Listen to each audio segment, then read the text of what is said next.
Hey Executives, thanks again for stopping by. If you're new to the channel, my name is Riley and I'm a former Jehovah's Witness. And today I have the pleasure of being joined by my good friend Brandon Barker and his wife Chelsea. Brandon is an ex-Jehovah's Witness. He was raised as a witness but left the organization in 2009. And now he and his wife Chelsea are cabaret dancers. So this is going to be an addition to my series of interviews where I speak to ex-Jehovah's Witnesses who also have some kind of career or involvement in the arts. So Brandon and Chelsea, welcome. Hey Riley, how are you doing? I'm doing great, thank you. How are you doing? We're doing very well. I would like to apologize in advance. It seems our upstairs neighbor is a desert rhino and is currently practicing gymnastics. So if you hear anything, We're like waiting for him to come through the ceiling here any minute. Yeah. Okay, no problem. Well, thank you very much for joining me. Absolutely, I'm looking forward to it. Yeah, me too. This has been long overdue. We've been talking about having you on the channel for a really long time now. Yeah.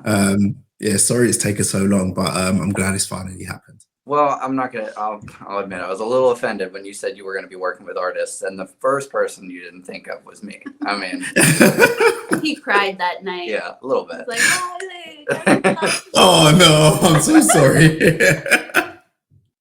I'm so sorry. I've wanted to have you on the channel for a really, really long time. I really enjoyed the interview that we had on your channel. Yes, that was a good time. Yeah, which I will be leaving the link in the description to your channel, by the way. Oh, thank you. Yeah, I absolutely love your content. Well, same. There's been a lot of stuff that you've produced that I was completely unaware of. This is like, I know we're trying to stay more towards like the lighter side of things, but all of that stuff that you did, let's just say in regards with a party that was defeated by the Allies and Jehovah's Witnesses, that was really interesting content that I was unaware of. So thank you for doing what you do. No, my pleasure. I mean, I was completely floored when I found that out myself. Mm-hmm. You know, I was completely floored and really, really disappointed. Yeah, that is really the side of their history that they definitely want to forget. And I'm glad that you brought light to it. Thank you. Okay, so let's get into it. Just to start off, would you just tell us about your Jehovah's Witness background? Mm-hmm. So I am a former third generation Jehovah's Witness. So my parents and my grandparents, all Jehovah's Witnesses, which is pretty much my entire family that I know growing up, as well as my extended family. So my growing up was, I guess you would probably say, your typical Jehovah's Witness experience. Like wasn't allowed to pledge allegiance to the flag, always was kicked out of the schoolroom to go to the library whenever they were doing coloring books of Santa Claus or Halloween parties or birthday parties, or so couldn't celebrate holidays, couldn't pledge allegiance to the flag, and basically just felt like a weirdo like some of the time. And yeah, I mean, I was fine with it because it's all I knew, and I just thought, that's what life was, and I thought I was in the truth, and I went to bat for it a couple of times. But I would say my upbringing was pretty typical. No abuses or abusiveness or anything like that. I actually had a good congregation that was all pretty relaxed. I think it's because we lived in Florida, and Florida just makes people happy. So yeah, no bad congregation, no elders doing anything mean or nasty to me. I simply left the faith of the Jehovah's Witnesses because I compared it to that of Scripture, and I just found it to come up bankrupt and misapplied. So that's why I left. Cool. That's really interesting. It's very rare to interview somebody who hasn't had some kind of trauma in the organization, and that being the reason that they left. Yeah. Yeah. Well, that's what I've which is a noticed, shame. is that there are a lot of people who are hurt by the organization. Just a small example would be like my stepfather. Now, I personally never lived with him because I was already grown up and out of the house. But the man who's married to my mother now used to work on an Air Force base. In fact, one of the largest Air Force bases in the world, I think. And he's been working on military airplanes for years. Well, he had a great paying job. It was close to home. And because he was becoming a Jehovah's Witness, he had to give all of that up. Now he has to go to a job that's like an hour and a half away. Sometimes he's not home for 3 days at a time, and he's taking a huge pay cut because he doesn't want to be associated with the military. So there's a lot of little things that the organization does to people, and it makes them make sacrifices that that aren't necessarily right. And that's what people don't understand about, I guess, former Jehovah's Witnesses and why they don't just leave and live and let live, is because there's a lot of people still in that are being deceived, that are being affected. So I think that's why, I know that's not the subject matter of the video, but I think that's why a lot of people still speak out, because they know that there's other people sort of trapped into that and they want to help them out. Yeah, absolutely. And that's one of the comments that I get a lot from, I can't think of a word to describe them, but critics. Let's just call them critics. They say, why can't you just leave and just forget about it? Why can't you just leave and then just don't speak about it? And what you said is exactly my answer, because I care about people being deceived. There are people I care about who are still Jehovah's Witnesses, and even if there weren't, just for the fact that it's a deception and people are being deceived, I feel that it's a conscious issue. Yeah, absolutely. My conscience won't allow me to just walk away and say, well, at least I'm out of it now. I'm all right. Yeah, that's exactly how I feel. I can't sort of sleep at night knowing that I'm saying nothing when I'm very aware of it being a thing. Exactly. So, what direction did your life take after you left? Okay, so I'll just backtrack a little bit. Essentially what happened is I left home first. So I moved from Florida to Ohio because I wanted to join a studio there that was more serious about dancing than the studio that I was working in Florida. So the studio I moved to in Ohio, they had like the two owners were 10 dance champions. So in international ballroom and Latin, they were champions in both. Fantastic dancers. They would bring coaches in from all over the globe who were, world-class dancers and coaches. So the opportunity was really big there. So dancing is sort of the first thing I was sure of in life. Like all growing up, I never knew what I wanted to do, as far as like people would be asking me in middle school and high school, like, what are you gonna do when you go to college, or what are you gonna go to college for? And my answer was, I don't know. I have no clue what I want to do. So when I started working at my aunt's dance studio, she was teaching me how to dance and also teaching me how to teach at the same time. I really fell in love with it, and it gave me a purpose that I didn't have before. I've always been an artistic person. So I left Florida to move to Ohio for a greater opportunity in dance. And I found it. I mean, I found good coaching. I found competition. And most importantly, I found Chelsea. He was a stalker. So she was at the studio I moved to, and she was probably like 60% of the. Only 60? No, I would say 60% of the reason that I moved up to Ohio is because my sister was sort of dangling this beautiful girl as like a reason why I should move. Bargaining chip. Yeah, to that studio. She's like, oh, we got this girl Chelsea here. She's a student, but she's going to be transitioning into a professional. And that means you guys could hang out. And like, she like gave me her Facebook. That's how far back this was.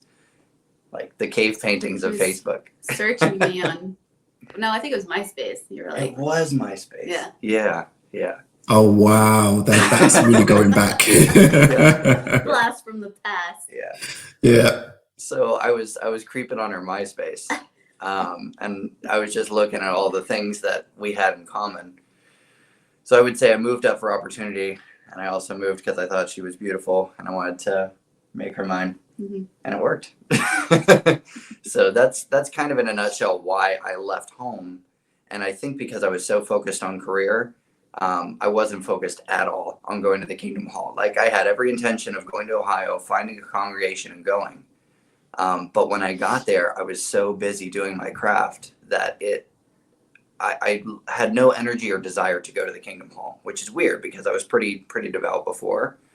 But I think that space away from the indoctrination zone was what was able to give me room to breathe and start to question. And then a lot of it too was meeting Chelsea's family. because they're devout Christians, and they really kind of messed with me because, you know, I had met Christians, professing Christians growing up, and they really had no reason for their faith. Not only that, but it was like I was juxtaposing their beliefs with my Watchtower indoctrination, and it was, you know, coming up faulty in my opinion. And I realized I actually didn't know what I was talking about when it came to anything. I just was believing what I was being taught by the Watchtower. So hopefully that answered your question in a long roundabout way, but that was kind of what life was like after leaving.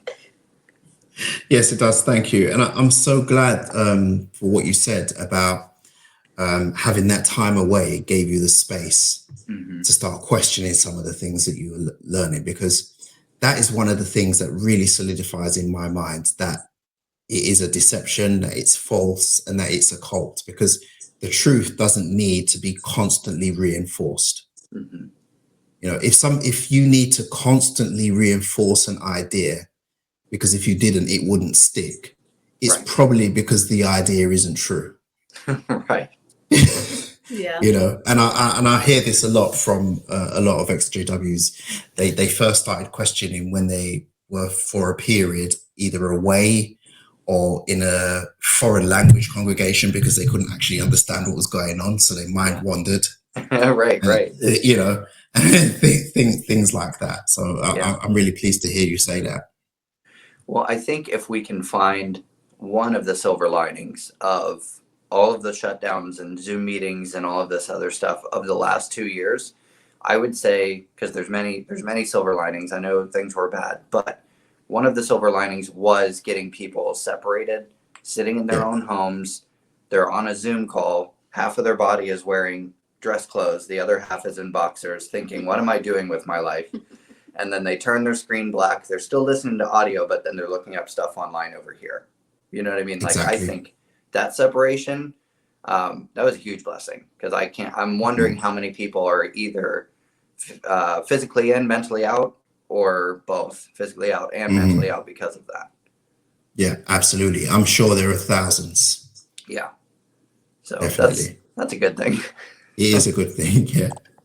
So you mentioned that you'd always been artistic, but you didn't actually get into dance until after you left home and then moved away.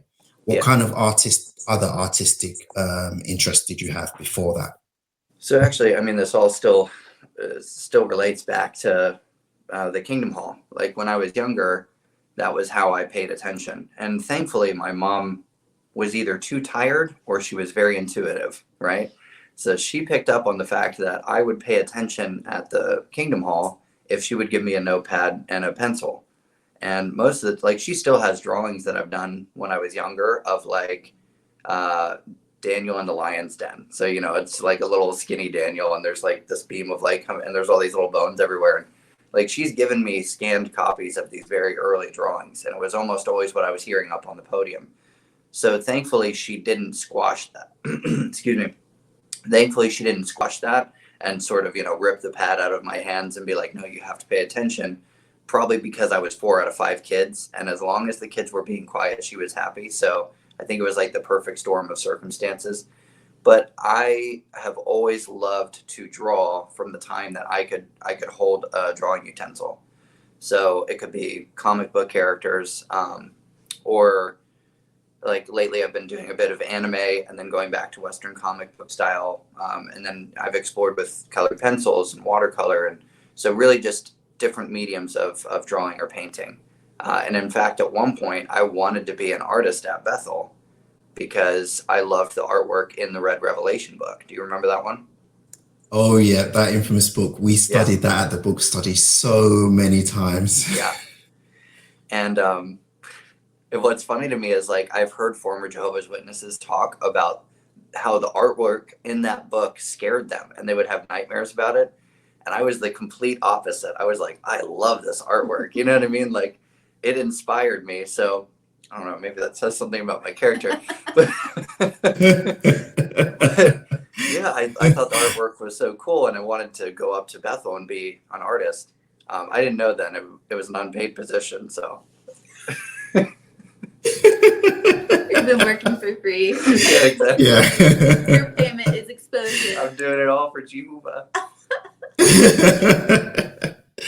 Oh wow, cool. Yeah. So did you ever have any ideas of developing your interest in drawing and painting beyond using it for the organization? Did you have any ideas about, you know? I'm going to be incredibly vague here because I don't want to put my idea out on the internet and then someone will steal it. That would have to be a Okay, this is interesting. He'll give you all the details if you really want to know, but just make sure you really want to know. Yeah, because he will talk your ear off. I'm pretty sure yeah, we can talk about it off camera. I'm pretty sure I invented the McGriddle and someone heard the idea and then they stole it from me.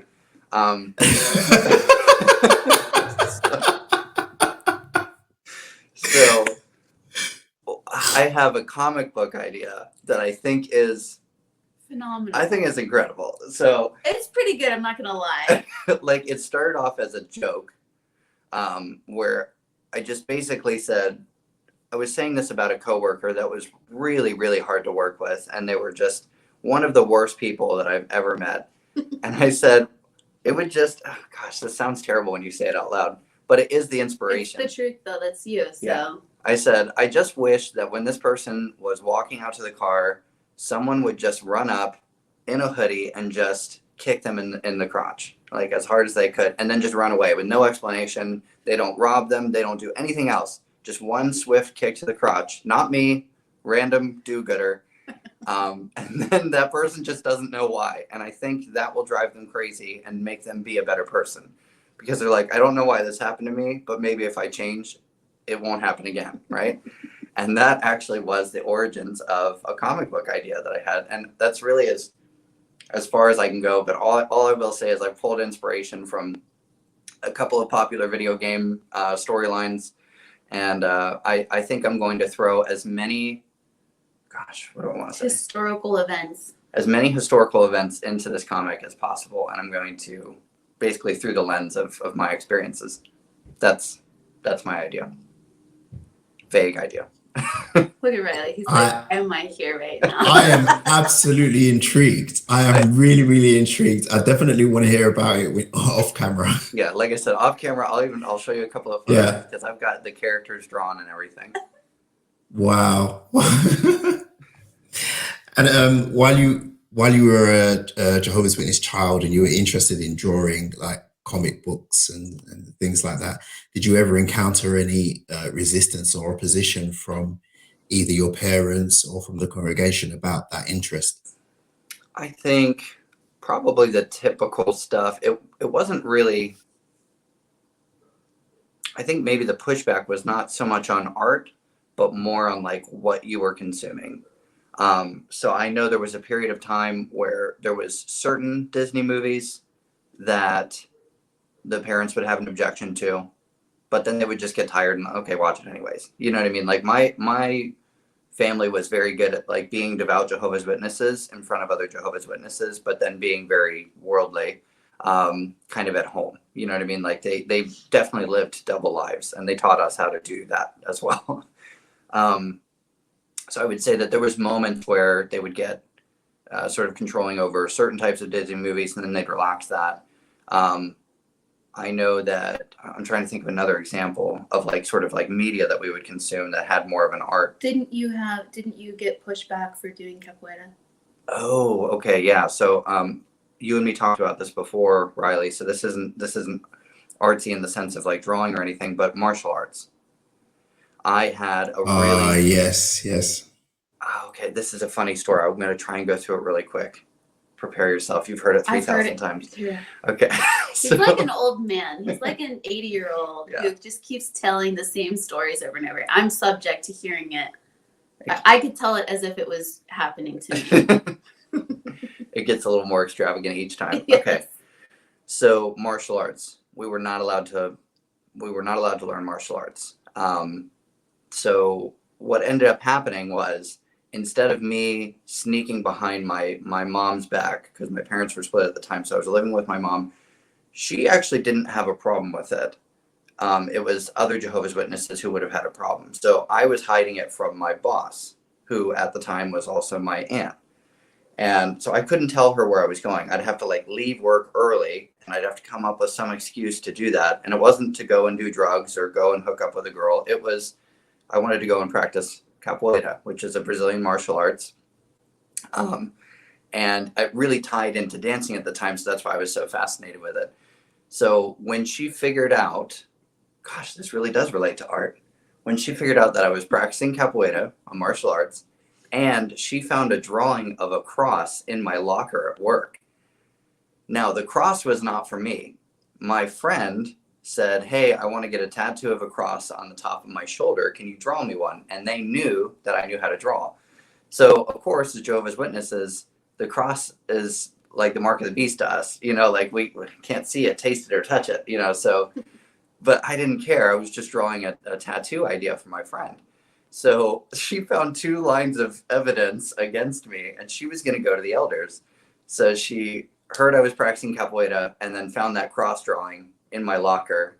This is also bizarre. I might like be unleashing suppressed memories here. And then I remember she picked me up for work and we were driving to the studio and she confronted me with all of this stuff. She's like, I'm going to go tell the elders that you're practicing martial arts. And she like held up the piece of paper with the cross on it. She's like, and this was in your locker. How do you explain that? And she's yelling at me in the car. And I'm like, this is crazy. I can't deal with this. She's looking through my stuff. She's like a spy in my life. I'm going to quit when we hit the next red road or when we get to work. I'm going to quit and I'm going to walk home. And she kept yelling at me. And then she started talking about my mom and how her boyfriend is an adulterous relationship. And it just kept getting worse and worse and worse. So I'm sitting in the car and I'm like, I can't wait till I get to the studio. We get to the next red light. I am quitting. So I unhook my seatbelt. I look over at her and I said, you can take your effing job. And then I opened the door because I thought she was slowing down at this stoplight. Well, instead of slowing down, she grabs onto my shirt so I can't escape the vehicle and speeds up towards the stopped vehicles at this red light. So I've got the door like halfway open. My tie is like flapping in the wind behind me. I've got one shoe like on the concrete, right? So I'm like halfway in between her and the door. And like we're just careening towards stopped cars at this red light. And she pulls off into the turn lane, swings into a parking lot. And I do increase the speed of this story by 5 miles per hour. So I will say I probably jumped out of the vehicle going at least 20 or 25. So I jumped and rolled like a spy because I was in dress clothes. He was Brandon Bond at that moment. I was Brandon Bond. So I jumped and rolled and just started running the opposite direction. And that was how I quit my job. And Riley, the best part is it was all related to art. Oh my days. What a story. I can't believe that. I don't know why. I was almost assaulted and kidnapped by my aunt because of art. Oh my goodness. That is crazy. That can be the hook for the beginning of the video. Yeah, the tie especially. It Yeah. was like Yeah. flapping in the wind. Wow. Yeah. Yeah, like I said, I'm just, glad you weren't injured. You didn't injure yourself at all jumping out of the car, did you? well, both my as I was running, you can imagine my adrenaline was pretty high. Yes. So I remember I'm running. I can't feel the ground. That's how fast I'm running. Like it just felt like I had no legs and I was floating on the That's how sidewalk. fast he became Flash now. Yes. Yeah. So then when I started to come down off of that high, I decided I'm gonna call my mom. And so I call my mom, and of course I'm winded. I'm going through puberty, and my vocal cords are just so constricted. I was like, it sounded crazy. I don't even know if she knew, like. She's probably like, who's this girl Yeah, calling exactly. me? Like the mother has called me and is leaving some sort of like weird kidnapping phone call. So I remember in that moment, as I was on the phone, thinking that my voice sounded funny, I could feel my pants were sticking to my knees, and I'm like, I didn't even look down. I was like, I swear, my older brother bought me this suit. I was like, if I look down and I see holes in these pants, like that was my biggest concern at the time. And I looked down and no, pants were good, nothing was wrong. And later when I got home, I had 2 huge like scabs on either side of my right knee and my left knee. So I did hit the I hit the ground wrong. So I was scraped up there, but nothing broken, nothing like that. Oh my goodness. Just his pride when he called his Wow. mom Yeah, and left just- that Muppet sounding phone call. Wow. I mean, I've heard of people escaping a cult, but this just like takes it to a whole new level. Jumping out of moving Brendan's cars. escape was jumping out of a car. Yeah. That's a miles an first. Yeah. That's definitely a first. Yes. It was awesome, man. I'm like, most people are like, yeah, I quit my job epically. And I was like, hold my beer, so sorry. Keep Wow. Well, it could have been a lot worse. going. Definitely could have been a lot worse. Wow. Oh yeah, I could have been smashed like in between a vehicle that was like next to us. Like all of that happened really, really quick. So I was very fortunate. Wow. Wow. I don't even know what to say. That is just Like the wildest. We've been so far off. Where do we Yeah. go now? Such a wild experience. Anyway, okay, so we know that you're willing to take huge risks for your art. So tell us about the kind of dancing that you do and how you do it together. Okay, so what's interesting is Chelsea is the reason that we're in the division that we're in, because when I first got into ballroom dancing, there's 5 primary styles that you can compete in. The 4 major styles would be like American Rhythm and Smooth, International Ballroom and Latin, and then what Chelsea and I do, which is called cabaret, exhibition, or theater arts. Kind of goes by all 3 names. At the time, I was going to be dancing with a different partner, and I was going to be competing in the American Rhythm division. And Chelsea had different ideas. And she was like, hey, we have these world champions coming into the studio, and they are exhibition dancers, and I'm pretty sure they're number 1. My parents bought me your parents? They it was my birthday, so they gave me like enough money for 1 coaching. So I was like, but I need a partner. I needed a partner anyway, but I needed a partner for that coaching. And I was like, maybe if I could just like get him in the coaching. I was sneaky like that. I was like, I'll just get him in and then we'll just work on him from there. Mm-hmm. So yeah. So her parents paid for the first coaching, which I think at the time was like $150. Yeah. For 45 minutes. So it was a lot of money for a short period of time, especially back then for us. And again, my intention was like, I thought the division was cool. I thought the coaches were cool, but I had no intention of competing in exhibition. So I was just going to do the 1 coaching and then that was it. I was going to be competing in a completely different division. It's when we started working with our coach that he was like, you guys are really good. Like you have a lot of raw talent. You really need to get into competing. And I think it was through his encouragement and also a mistake that the studio made. We ended up getting that $150 session for like 45-minute long session. We ended up getting 9 of those for free. Was it 8 or 9? It was 8. It was 8 of those for free because the studio made like a huge mistake. But they still had to pay the coach that was there. So they were like, instead of letting the coaches just get money and go home, they were like, they're going to work for this money as if it was their fault, but whatever. So they were like, Chelsea, Brandon, you're gonna do more coachings with Victor, which is our coach, which was that was definitely God, because without that day of full coaching with this he was the top of the top at the time. That's crazy. So we get like this whole day of coaching with this guy, and he's pushing us, and he's like, you guys need to compete in this. And that's what started. I wanted to dance and compete, but I never imagined myself working with the top in the division that I really wanted to do. And then for him to see something that we didn't see ourselves, we had never danced with each other before. And so it was just a whole God thing, getting us with the right guy, because he is like through and through an amazing guy. Yeah. Like amazing at what he does, amazing heart. So it was like crazy experience. Yeah. It was basically divine intervention that got us together. And again, over $1,200 worth of coachings in 2 days with the absolute best in the world. Crazy. That's crazy. So that's what got us started. Wow. Well, that's such a fantastic opportunity for you both. Hmm. And well, honestly, the reason I say it's divine intervention is because like our coach, like Victor, is from South Africa. Now he's in Portugal, but his partner is in Finland, and the other couple who was like second in the world was from the United States. So if anyone wanted to get into our division in the States, they would always go to this other couple because it made sense. They're in the United States, easier to get to. Mhm. So it was just like these crazy web of circumstance that brought Victor and Hannah from South Africa and Finland, the world champions at the time, to the United States. They were doing like a tour of different coachings at different studios.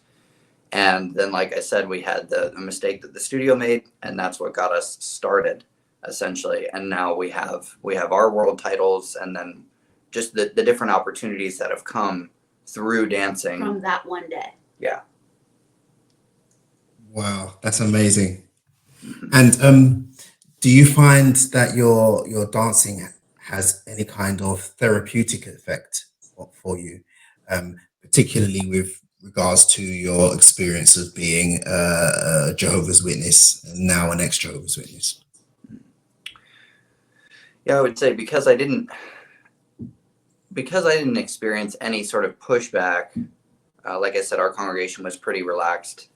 I never had any negative associations with dancing, and in relation to being a Jehovah's Witness, because there was even people from the congregation who would come and take lessons with me. So. Oh wow, that's cool. That's Yeah. crazy. Yeah, so it was like I said, our congregation was pretty relaxed. Whereas I have heard of other congregations that are more like footloose, we're like no dancing. So. Yeah. So I didn't experience any negativity in that sense, but I will just say dancing in general is one of those things where when I'm not doing it, I feel depressed. Something is wrong, something's off. When I am doing it, it can be the most stress relieving thing on the planet. It can be one of the most amazing things on the planet. It can also, the most frustration I've ever had in life is through dancing and with her. So, like, the most I've ever hated another human being has been my own dance partner. Yeah. And it's just because I am so in love with it. So it's like the highest highs you can experience and the lowest lows you can experience are all wrapped into this craft. And if I wasn't getting paid for it, I'd still be doing it. So I guess you could say that's the therapy I get from it. Right. It sounds a lot like a relationship. Yes. Yeah, it really is. Yeah. Oh, that's so cool. Do you have any future plans or any competitions coming up? Okay, so we have a competition next Saturday, so 1 week from now. And then I think we have a competition the following weekend. And then we're getting ready for a show that we were actually hired to do. So the difference between a competition and a show is like we'll actually be doing 3 numbers for the show, whereas the competition we only have one piece that we go out there and present. And then I think I was telling you this off camera, but there may be an opportunity for us to go and compete in Blackpool sometime in May. I think it's like May 7th or 8th, I think. Yeah. So we would be competing there. We'd probably show up a few days ahead of time just to get used to the time change. That's what we did last time we went to Blackpool. Is we showed up like 3 or 4 days ahead of time just to get acclimated, and then we would compete, and then we would probably pop over to London just for a little bit of time. Well, if you do come over, we have to meet up. Yes. it would so be cool. absolutely amazing to meet you guys in person for the first time. That would be crazy. Yeah, cool. What advice would you have for any Jehovah's Witnesses who have a passion for something, but they know that they can't take it as far as they would like to because of the restrictions placed upon them by the religion? Okay, this is a Jehovah's Witness who's watching this, who's still mentally in? Yeah. Okay. I would say you really need to research a lot. And the reason I say this is because we have very serious things that we would believe as witnesses. Like we would refuse blood transfusions because of data that was presented to us as fact and evidence. First, there would be misapplication of scripture, and then there would be falsified data, if not completely outdated information from different organizations talking about how unsafe blood transfusions are. That's absolutely not the case. The reason I bring any of that up is because that is a life-altering decision that you are just buying whole cloth without actually researching it. And research is not reading what the Watchtower hands you. That's not research. So when it comes to things like blood transfusions, when it comes to things like whether you can serve in the military or not, and when it comes to things like art, artistic pursuits, your career, you really need to ask yourself, are they applying what they're saying comes from the Bible? Are they applying it correctly? I need to go read that passage of that one verse in context, read the entire chapter. If that's not making sense, read the entire book. And if I can't find what they're saying in there, then I need to ask even more questions. And that's scary, because if you start questioning there and you find that they're inconsistent with what they're trying to apply to your artistic endeavor, you're going to start to find the holes in the other teachings too. And it's not fun, but it's necessary, because again, we don't just believe things because they make us feel good. We believe things because they're true. Hopefully that makes sense. That makes perfect sense. That makes absolutely perfect sense. Thank you so much. That is a really, really important message. Mm-hmm. It's been an absolute pleasure speaking with you guys today. Thank you so much for taking the time out of your busy schedule to join me. Really do appreciate it. Yeah, that was so much fun. We're happy that you wanted to have us on and that you wanted to talk about dancing, because we can talk about that all day long. So yeah, I'm so pleased as well. Thank you. And please forgive me for taking so long to get around to you. I was absolutely inundated with requests. That's really Honestly, cool though. I'm glad more so than I could handle. In the artistic community who are, like, they're getting to explore that now, because they're not held back by just everything is about control in that organization. Mm-hmm. So the fact that they get out and they can be free and they can try it, like, that's such a gift. It's so awesome. Absolutely. Well, once again, thank you so much. And I wish you all the best in your competitions. And I really do hope to see you in London in May. That would be amazing. That would be awesome. Thank you for having us on. Yeah, for sure. You're most welcome. Thank you. And thank you, viewers, for watching. I hope you enjoyed that interview as much as I did. It was absolutely fantastic. I really enjoyed that one. If you haven't already done so, please click the like button and subscribe to the channel with notifications so that you're alerted each time I post new content. Please proceed to the Jexit in an orderly fashion, and I'll see you in the next one. Thank you so much for watching to the very end of the video. If you haven't already done so, please like, leave a comment and subscribe to the channel. If you like my work and want to help me continue doing it, please support me on Patreon at patreon.com/Jexit_2020. And with that, I'd like to sincerely thank these very special patrons who make these videos possible.